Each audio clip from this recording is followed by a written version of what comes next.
Oke, selamat pagi teman-teman. Untuk kali ini kita akan melakukan podcast. Kebetulan kami dari kelompok 9, saya izin perkenalkan diri, nama saya Fauzan Yusuf Ediansyah dengan NIM 27032238895. Lanjut oleh teman saya di samping kanan. Halo, nama saya Riandra Litya Pastika dengan NIM 27023323010. Akan dilanjutkan oleh teman di depan saya. Halo, saya Viko Pilates Oko, NIM 2702342642615. Oke, saya Igede Rian Adi Pratama dengan NIM 27023795880. Nah, untuk kali ini kita akan membahas yaitu profil bisnisnya dari Zenius. Mungkin dari teman-teman ini ada salah satu yang tahu, mungkin yang lebih tahu detailnya mungkin. Mungkin bisa ke Rian dulu, untuk profil Zenius itu seperti apa sih? Oke, mungkin kita sebelum masuk ke teori-teori yang lain dan juga bagian-bagian yang lain, tentu juga kita harus tahu profilnya dulu ya. Oke. Jadi dalam konteks study case strategi disrupsi dan inovasi ini, kita mengambil contoh Zenius. Nah, aku yakin teman-teman yang sudah pernah melalui jenjang SMP, SMA pasti udah tahu lah Zenius itu gimana ya. Jadi Zenius itu adalah platform edtech atau education technology yang dia tuh berdiri dari tahun 2004. Oke. Jadi usianya tuh udah 21 tahun. Oke. Kalau sampai sekarang ya. Iya, iya. Jadi si Zenius ini atau nama resminya, nama legalnya itu PT Zona Akselerasi Pendidikan. Itu adalah sebuah platform edtech yang berdiri pada tahun 2004 yang awalnya itu didirikan oleh si pendiri, namanya ada dua orang ya, namanya Sabda Putra Subekti dan juga Medi Suharta. Jadi si Sabda Putra Subekti dan Medi Suharta ini sebenarnya dia punya bimbel offline, dan kemudian dia mengajarkan banyak pelajaran sih, ada matematika, ada bahasa Inggris, ada fisika, dan kebetulan waktu si Sabda ini berkuliah di ITB, dia mengajarkan itu semua. Nah cuma pada tahun 2005 itu dia merasa kayaknya kalau misalkan kita mengajar bimbingan dalam skala offline dan juga dengan jumlah mahasiswa yang besar itu kayaknya kurang efektif gitu. Oke. Akhirnya dia coba membuat suatu konten yang dia tuh arsipkan dalam bentuk CD. Jadi baik dalam bentuk DVD sama VCD waktu itu. Jadi dari situlah kemudian fokusnya bergeser dari offline ke online. Nah kemudian di tahun 2010-an atau setelah 6 tahun setelah mereka berdiri itu, mereka membuat sebuah website. Nah website itulah tempat mereka dari yang sebelumnya konten-kontennya itu videonya tuh diarsipkan di dalam bentuk CD, mereka upload ke website dan itu bisa diakses, dan itu yang pertama kali di Indonesia pada saat itu. Waktu belum ada Ruang Guru, belum ada Pahamify dan lain sebagainya, dan kawan-kawan bahkan belum ada Kuiper juga pada saat itu. Oke. Jadi website itu pertama kali mereka bikin di tahun 2010. Nah dari situlah mereka berkembang. Kemudian di tahun 2019 mereka baru bikin aplikasi. Jadi aplikasi Zenius itu yang trending ya pada saat itu yang mereka buat pada tahun 2019. Nah dari sejak mereka bikin aplikasi itulah mereka bisa berkembang tuh. Jadi dari sejak tahun 2019 itu mereka dapat pendanaan. Misalkan contoh tahun 2019 mereka meluncurkan aplikasi, tahun 2020 mereka sudah dapat pendanaan. Jadi ada dari Northstar Group, kemudian dari Kinesis, dan juga dari Binex. Cuma ini pendanaannya tipenya seri A, nominalnya nggak diketahui. Kemudian tahun 2021 itu juga ada pendanaan seri B dari Alpha JVC Ventures dan juga dari Open Space Venture di tahun 2021. Kemudian tahun 2022 mereka dapat pendanaan dari MDI. MDI ini anak usahanya Telkom sama Beacon Venture. Jadi dari situ mereka membuktikan bahwasanya dengan inovasi aplikasi yang mereka lakukan itu, mereka bisa menggait pendanaan. Cuma ternyata pendanaan yang mereka dapatkan itu nggak membuahkan hasil karena mereka terpaksa harus tutup di tahun 2024. Sekarang kalian teman-teman bisa cek di Google Play Store itu udah nggak ada aplikasi Zenius. Iya. Dan mereka bahkan udah rebranding ya. Kalau dulu mungkin logo Zenius itu warnanya ungu kan, ungu. Sekarang udah ganti. Dan kayak terkesan nggak ada ciri khasnya gitu sebagai sebuah ini loh Zenius yang pernah mendampingi kita, pernah populer waktu kita SMP, waktu kita SMA. Jadi itu sih jatuh bangunnya Zenius Oke, gitu. oke. Nah, ini kan ngobrol-ngobrol soal tentang aplikasinya Zenius sekarang sudah tidak ada. Emang apa sih penyebabnya Zenius itu bisa gagal atau penyebab kegagalannya dari Zenius ini? Nah, mungkin kalau aku sebutkan beberapa kegagalan ya. Iya. Sebenarnya Zenius itu kalau kita lihat dari sisi fitur tuh banyak. Misalkan contoh, ini ada fitur namanya Zencore. Jadi di Zencore itu mereka menyediakan lebih dari 135.000 kuis yang bisa diakses sama pelajar sekolah. Kemudian ada Zenbot. Jadi kalau kita masukin soal, ya kita nanya, mereka bisa jawab tuh dengan fitur AI dan atau juga mereka bisa ngasih video pembelajaran yang sesuai dengan pertanyaan kita. Kemudian juga ada Zenius Land. Mereka itu fokusnya kalau Zenius Land ini buat anak-anak sih. Jadi anak-anak itu kan mereka harus ditumbuhkan logikanya, imajinasinya, literasinya. Nah ini lewat Zenius Land ini bahkan mereka kerjasama dengan Disney gitu. Kemudian ada Zen Pro. Zen Pro itu buat pelatihan profesional sih, buat yang belajar dewasa ya. Jadi kalau mereka yang mau belajar tentang soal kewirausahaan, teknologi, soal komunikasi, mereka bisa pakai Zen Pro. Dan juga ada Zenru ya. Itu ada komunitas digital yang ada 250.000 guru di sana dan mereka bisa buat kelas. Fiturnya banyak. Cuma ada satu hal yang buat mereka itu nggak berhasil sebetulnya. Apa itu? Karena sebagian besar fitur itu bisa diakses secara gratis. Iya. Jadi mungkin bisa dikatakan rugi lah ya. Banyak yang memakai, cuman aplikasinya sendiri itu gratis. Betul. Jadi kita tidak dapat keuntungan juga ya gitu. Jadi monetisasinya tuh kurang gitu kan. Oke. Terus juga mungkin teman-teman pada tahu ya, Zenius itu sebenarnya pernah mengakuisisi Primagama.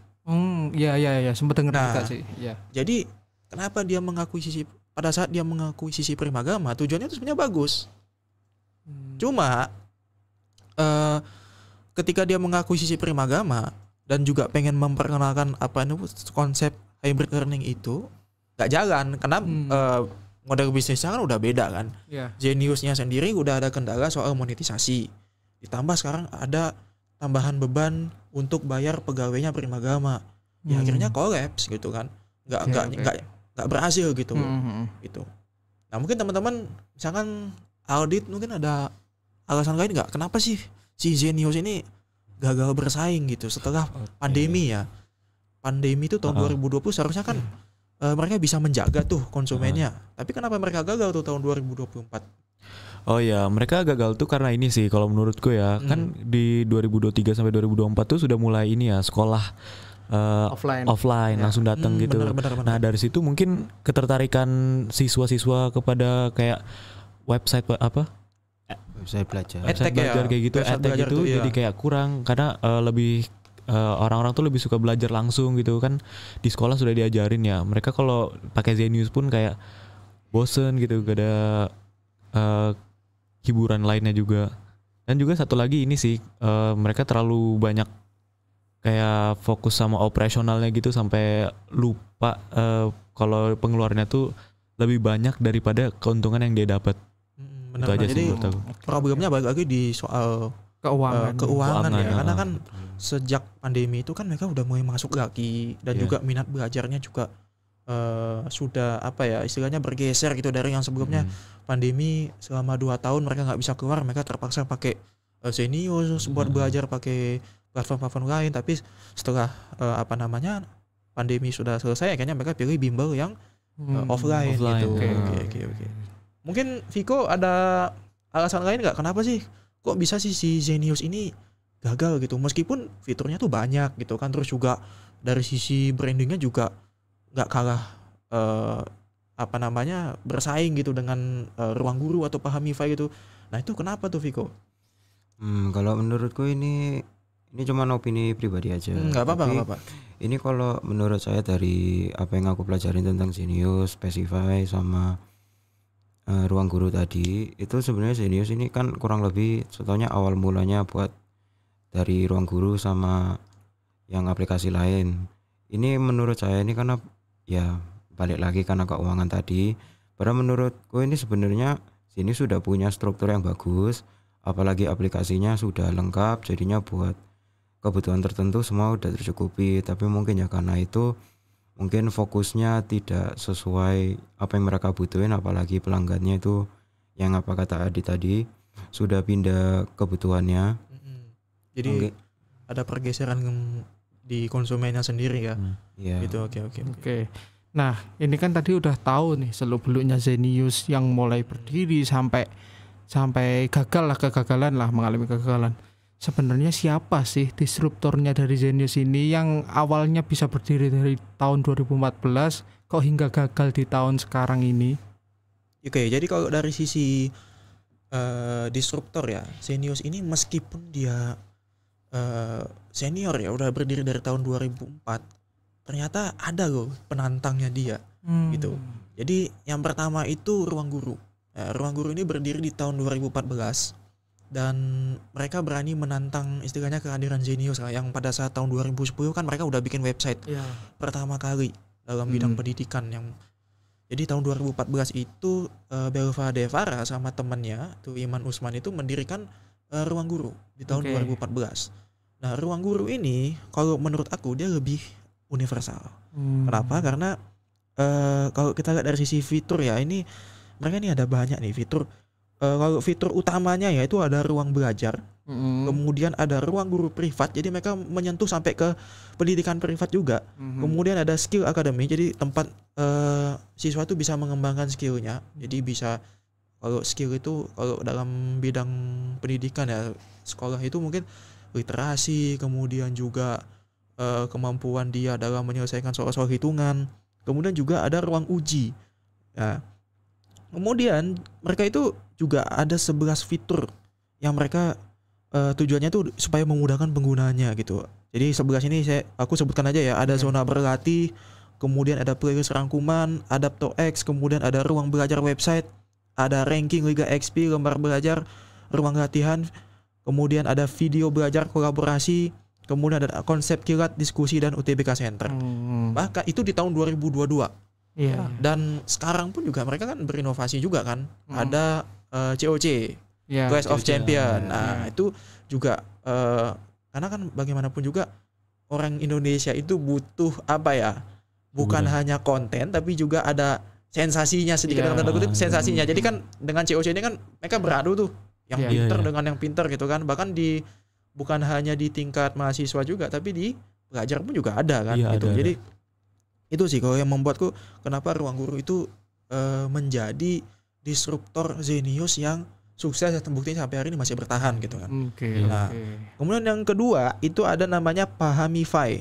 Iya. Jadi Pahamify ini lebih mudah lagi dari Ruang Guru, jauh lebih mudah lagi dibandingkan dengan si Zenius. Ini mereka baru berdiri tahun 2019 nih.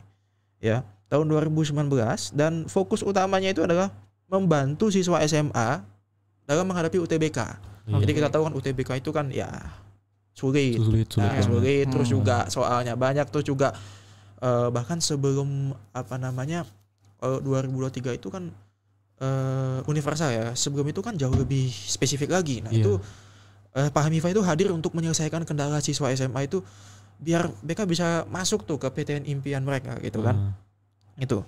Cuma bedanya dia lebih ke edutainment. Jadi apa sih edutainment itu? Jadi edutainment itu konsep yang cukup menarik juga yang dibawakan oleh Pahamify. Jadi bagaimana entertainment itu bisa digunakan menyampaikan materi pembelajaran. Biasanya kan kalau kita di sekolah itu kan ya udah duduk, kemudian juga apa namanya duduk, kemudian guru menjelaskan gitu kan. Iya. Nah, tapi kalau si Pahamify dia menyampurkan unsur-unsur komedi, unsur-unsur kemudian animasi supaya mata kita tuh betah gitu nonton Iya, materi iya. gitu. Nggak bosen lah. Iya, jadi simpelnya Enak sih. kayak begitu sih. Nah, itu mungkin profil secara umum ya. Tapi kalau kita bicara soal disruptive innovation itu kita nggak lepas dari yang namanya 3 ways of disruptive innovation. Oke. Nah, mungkin audit aku Iya. nanya ke audit. Oke. Bisa nggak kira-kira menjelaskan si Ruang Guru dan Pahamify itu dalam 3 ways of disruptive innovation? Yang pertama tuh ada enabling teknologi. Jadi gimana sih Ruang Guru dan Pahamify ini menggunakan teknologi dalam operasionalnya, terus juga gimana sih bisnis modelnya, apakah inovatif atau enggak, sama dari sisi coherent value networknya gitu. Mereka Oke. sebagai startup kan pasti harus punya jaringan nilai ya. Nah, Iya. gimana tuh mereka membentuk jaringan nilai tersebut? Tiga hal tersebut. Oke, aku jadi akan jelasin tiga-tiganya ini ya. Oke, silakan Dit. Kebetulan Ruang Guru sama Pahmify ini dia mirip dia kayak Three Ways ini mirip banget dia. Oke, yang pertama dari enabling teknologi ya. Jadi Ruang Guru dan Pahmify itu dia memanfaatkan AI dan juga cloud computing dan video interaktif tuh. Dengan adanya video interaktif ini kita tuh jadi misalkan ini kayak pingin belajar ulang atau pingin belajar langsung gitu. Iya. Nah itu lebih mudah orang-orang tuh jadi oh kayak gini tuh apa materinya itu pelajarannya itu. Dan lanjutnya itu ada innovative business model. Jadi Ruang Guru dan Pahmify ini dia buat kayak subscription gitu. Kan dari subscription tuh dapat tuh per bulan biasanya. Iya. Nah mereka dapat penghasilan dari situ juga. Baru tuh juga dengan adanya subscription ini siswa-siswa itu jadi bisa akses banyak materi lagi kayak misalkan Ya, jadi dia lebih dalam tanda kutip lebih pinter ya dari senior saja. Kalau Iya. kamu mau mengakses materi lanjutan ya mau nggak mau harus bayar gitu iya. kan. Jadi jangan kemudian semuanya Jangan gratis, semuanya gitu ya. gratis. Iya. Heeh. Jadi itu jadi contoh inovatif bisnis model juga kan Iya. di bagian revenue stream. Oke. Di bagian coherent value network gimana Dit? Yang terakhir ya untuk coherent value network dia itu kayak membangun network kayak melibatkan kan ada tuh kadang-kadang di sekolah tiba-tiba ada sosialisasi ruang guru. Iya benar. Mostly ruang guru sih kalau Pahmify belum pernah dengar ruang guru. Jadi dia kayak melibatkan guru, sekolah, lembaga sertifikasi, pemerintah, perusahaan pelatihan dan juga investor. Udah sih itu aja. Kalau dari sisi Coherent Pahmify gimana Dit? Kalau untuk dari sisi Pahmify, dia itu lebih ini sih. Kalau Pahmify itu kan lebih fokus di websitenya, jadi dia fokusnya lebih ke content creator edukatif, baru tuh guru-guru muda dan siswa aktif. Dan terakhir itu komunitas pendidikan gitu. Oke, jadi kalau dari sisi Three Ways of Disruptive Innovation mirip-mirip ya. Iya mirip-mirip Iya. dia. Jadi mau nggak mau ya mereka harus punya coherent value network yang luas karena mereka kan pendidikan, terus juga inovatif bisnis modelnya gimana mereka bisa memberikan value ke pelajar bahwasanya ini loh platform yang bisa membuat kamu tuh paham materinya juga yang paling penting itu di bagian revenue streamnya gitu kan gitu. Oke. Jadi gini kan ini udah tahu kan ini tentang Ruang Guru dan juga Pahmify yang sampai sekarang bertahan.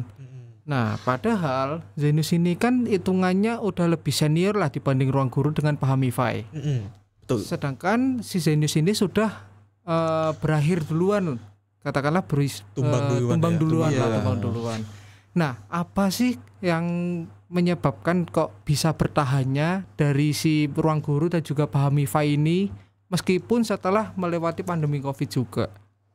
Ya, sebenarnya kalau kita bicara soal Ruang Guru ya, aku bicara dari Ruang Guru dulu. Kalau kita melihat pendidikan itu kan soal image ya, soal prestasi. Bagi kita hadir, kita ingin memberikan value, kita ingin membuat siswa itu pintar, ya pasti siswa itu akan nanya gitu. Prestasi kalian apa gitu kan. Nah, si Ruang Guru ini pintar. Jadi pendirinya Ruang Guru, Belva Devara sama Iman Usman ini orang pintar dan orang yang menimba pendidikan di luar. Dan dalam sudut pandang orang Indonesia, orang yang menimba ilmu di luar apalagi di Singapura dan Amerika itu pasti orang-orang yang tangguh, orang-orang yang kuat dan pintar lah secara otak kan. Nah, jadi Ruang Guru ini fokus nih menampilkan image kedua pendirinya. Jadi karena pendirinya ini juga seorang yang inovatif ya. Makanya si Ruang Guru ini bisa meraih penghargaan bukan lagi skala nasional, tapi juga internasional. Bahkan pernah meraih penghargaan 3 penghargaan dari kompetisi Solve. Jadi kompetisi Solve itu kompetisi yang digelar oleh MIT, Massachusetts Institute of Technology. Jadi salah satu perguruan tinggi yang paling top lah di dunia gitu kan. Jadi skala internasional. Jadi kan pelajar masih ngeliat, dia aja udah skala internasional. Saya yang hanya fokus ke skala nasional, sebenarnya target saya tuh biar bisa paham materi dan bisa lolos UTBK gitu kan. Pasti akan menggunakan Ruang Guru kan gitu, karena image-nya sendiri udah bukan lagi nasional tapi juga internasional gitu kan. Nah kalau Zenius sendiri aku belum tahu mereka udah pernah belum meraih penghargaan dari sisi internasional, dan juga pendirinya sendiri juga kurang terekspos kan dibandingkan dengan Iya. Ruang Guru yang kita udah Mm-mm. tahu lah gitu kan, bahkan Belva Devera itu pernah jadi staf khusus presiden gitu. Nah, jadi ntar kok dari sisi Pahamify itu kita baru apa ya, paham itu dari sisi edutainmentnya gitu kan. Banyak orang yang menganggap belajar tuh harus serius gitu kan. Iya. Belajar tuh harus penuh dengan teori rumus, tapi si Pahamify ini ingin mendobrak itu. Jadi dia membuat konten, kemudian ya itu tadi menawarkan konsep edutainment. Iya, Itu iya. yang membuat mereka punya segmen tersendiri itu. Ya. Kalau Ruang Guru mungkin lebih universal, tapi kalau Pahamify lebih spesifik gitu Spesifik, ke ya. edutainment gitu. Itu sih yang membuat mereka bisa bertahan sampai sekarang gitu. Dan yang paling penting revenue streamnya jelas gitu. Iya. Kalau mau ngakses konten lebih banyak ya harus bayar Harus dong bayar. gitu kan. Karena kita juga bayar buat konten itu kan pasti butuh waktu, terus ya, juga butuh iya. sumber daya gitu kan. Daya. Kalau digratisin terus kan ya otomatis susah juga. Saya gitu. juga. Ya. Nah mungkin kalau menurut Audit gimana nih? Kenapa sih Pahamify dan Ruang Guru tuh bisa bertahan gitu? Kalau aku ya, Ruang Guru aja nih. Aku cuma paham Ruang Guru. Kalau Ruang Guru tuh kalian tahu ini kan Clash of Champions itu. Nah, Clash of Champions. Nah, mereka dari situ itu sebenarnya Ruang Guru kan nggak terlalu rame-rame banget tuh. Sebenarnya nggak yang seramai itu. Nah, habis adanya Clash of Champions ini kan orang-orang kayak wah ini seru banget kayak entertainment gitu. Entertainment terus kan di videonya ya itu tuh ada sela-sela promosi gitu dari Iya.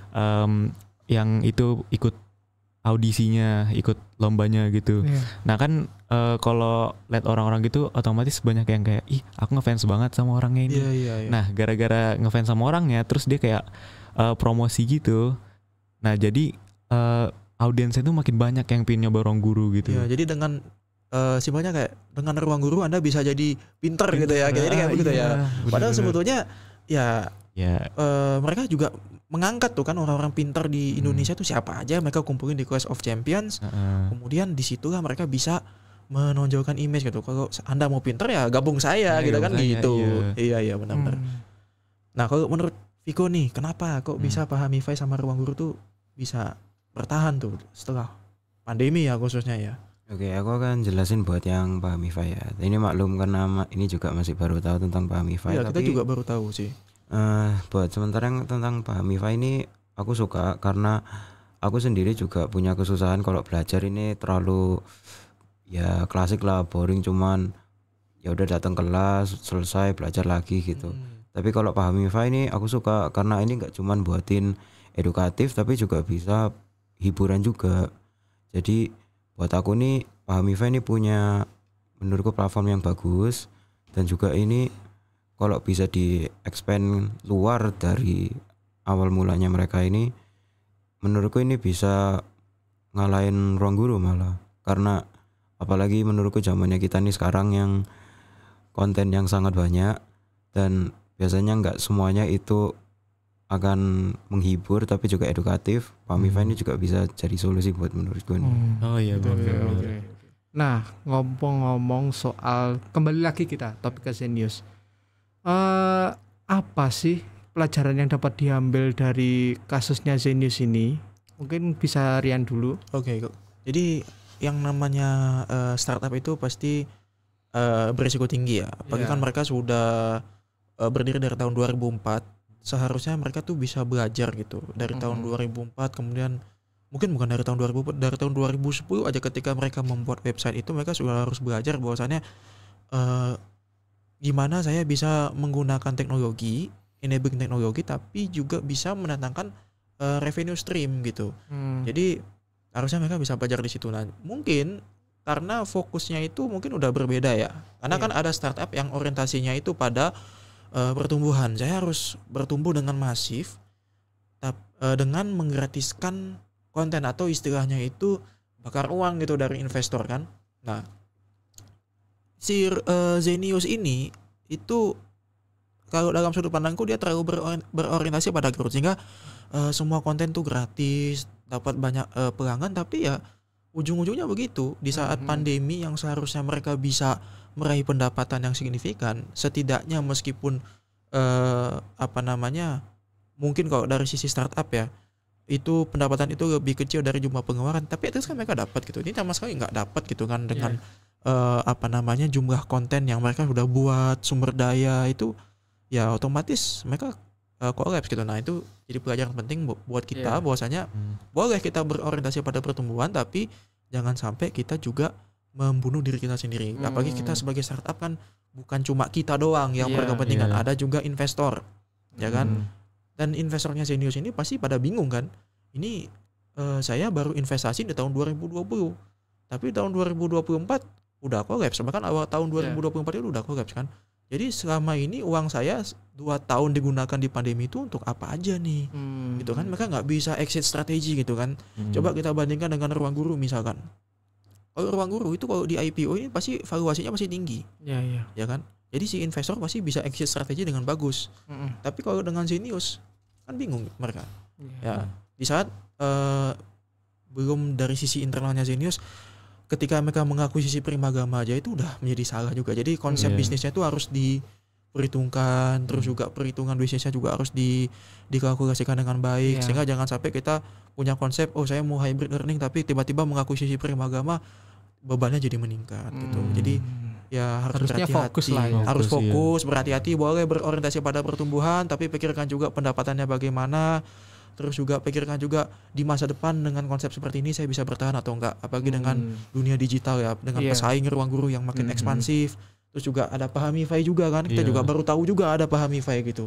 Mungkin itu sih. Oke. Mungkin dari Aldit gimana? Oke, aku ya sekarang. Oke, kalau Zenius itu ya menurut aku kurang sih, kayak terbuka, dia kurang terbuka banget. Kayak misalkan Ruang Guru kan pemiliknya, ownernya tuh selalu terbuka gitu, kayak selalu muncul di mana-mana. Sedangkan Zenius itu kayak kita kurang tahu ya. Kita kurang tahu gimana bukan bentuk orangnya juga, maksudnya kayak dia ini gimana wajahnya gitu, gimana. Sama kita juga kurang tahu ya. Padahal seharusnya pendidikan tuh mereka harus setidaknya muncul gitu kan. Setidaknya. Terus kurangnya ini sih, kurangnya kayak promosi atau marketingnya. Kalau aku bilang dia terlalu tertutup banget, kayak kurang kolaborasi sama konten kreator yang gede gitu. Iya, influencer. Iya.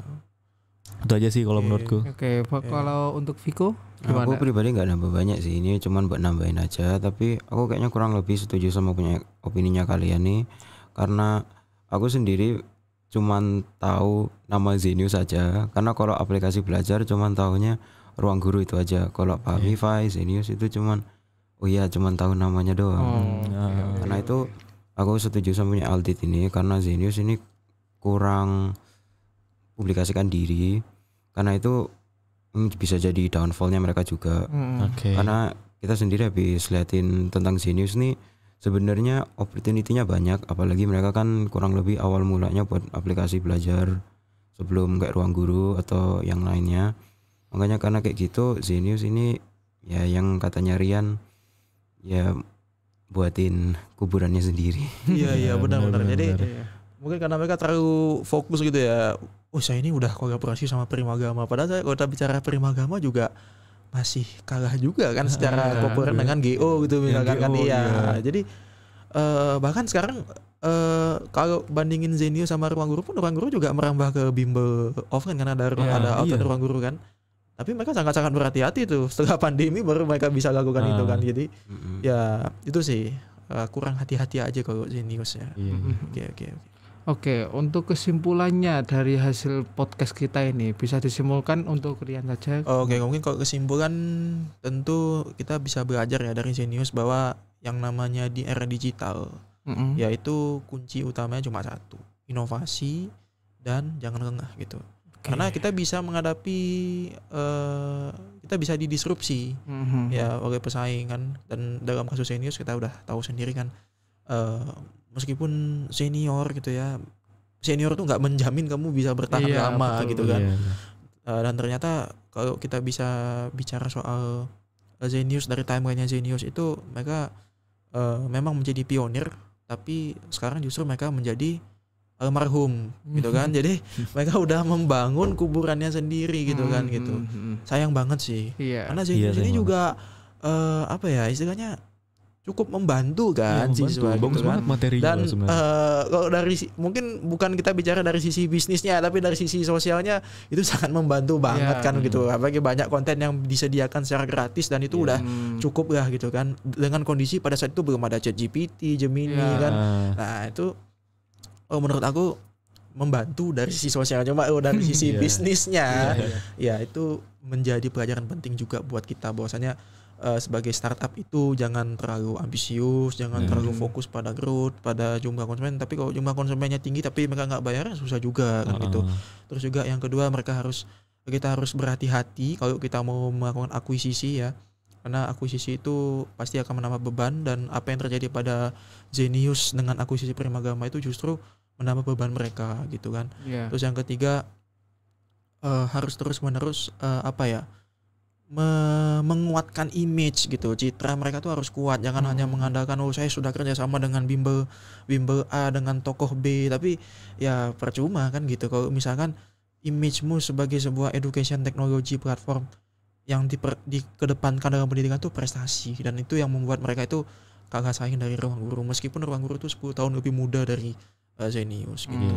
Jadi ya kuncinya harus paham pesaingnya siapa, terus juga harus bisa berinovasi ya. Inovasi. Karena kan dari sisi Adit udah bilang tadi kan, kalau kita bandingin aja Zenius sama Ruang Guru sama Pahamify dari sisi 3Ways itu aja udah hampir mirip-mirip kan. Artinya ya kuncinya ya mau nggak mau harus di image gitu. Iya, image sama di revenue streamnya gitu. Ya itu sih kalau apa disimpulkan dari pembicaraan kita gitu. Ya mungkin cukup sekian ya, dan teman-teman juga udah pada paham dan juga pada jelas. Kalau semisal ada kurangnya dari kita mohon maaf. Sekian, selamat pagi. Oke.